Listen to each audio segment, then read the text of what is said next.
Hey, welcome back to Ready State. One of the things we're always working with our athletes on is how to relax, how to chill. I'm not talking about downregulation.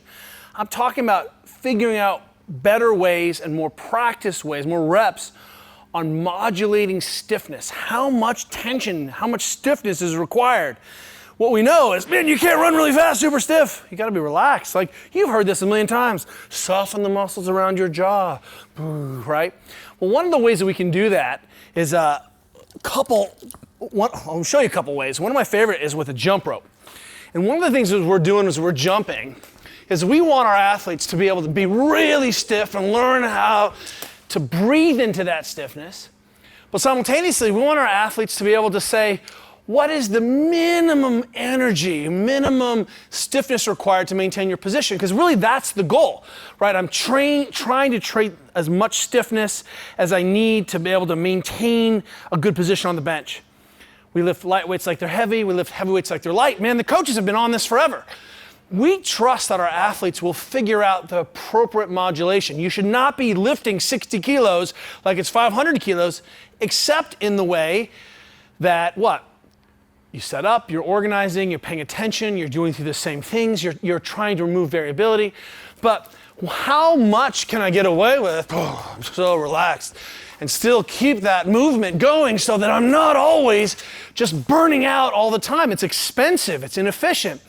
We have to teach people to relax when they Olympic lift, right? Let those arms be ropes so that we can move quickly. We cannot move quickly unless we teach our athletes how to relax, right? What's the minimum tension? Well, one of the ways that we love to do that, and we see this, again, we want to be able to always scale our thinking from things like rehab and motor learning and injury all the way up to our high levels. In our people who have low back pain and our athletes who are dealing with managing a persistent pain problem in a limb, we often see that they are always guarding. They are guarding that thing, it is stiff, those tissues are on tension and they don't come off. So one of the ways that we teach relaxation, for example, on the roller, again, trying to integrate these concepts, is that I need to be able to contract and I need to learn how to modulate that tension and relax. And one of the ways to do that is to teach breathing.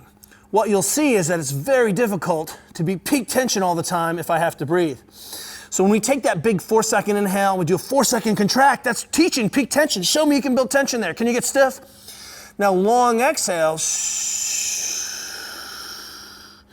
teach me to modulate that tension under, I'm talking about body tension, under a load. I'm putting load into the tissues here. It's a vector load, but there's still real tissue load at that specific site. And like bending a rope tied between a bumper and a tree, by pulling on the middle of that rope, man, you're creating a vector load here. So teaching people to be able to come off tension and truly relax a tissue system is crucial. And you can see my leg is quivering like a little boy with a skin knee here. Oh, now I'm relaxed. And I'm teaching myself this. One of the keys here is that we don't always need to be hyper tense, hyper stiff, overprotected.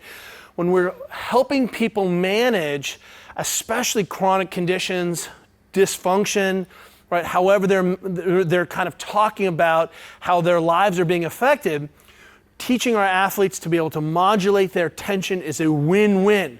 We're more efficient when we're out in the world, it costs less money, we can move more quickly, we can downregulate, we can teach people to not be fearful. Integrating that breath piece of this is part of that magic, but also helping your athletes be able to program, hey, I need you to relax here, here's what it looks like. What's the jump rope look like as low as possible? Can you contract and slowly exhale and relax? You have to be able to learn to relax. Start to see this in your training as places where you are dumping tension, dumping cost. We want you to be able to be super stiff, but we also need you to go from 60 to 0.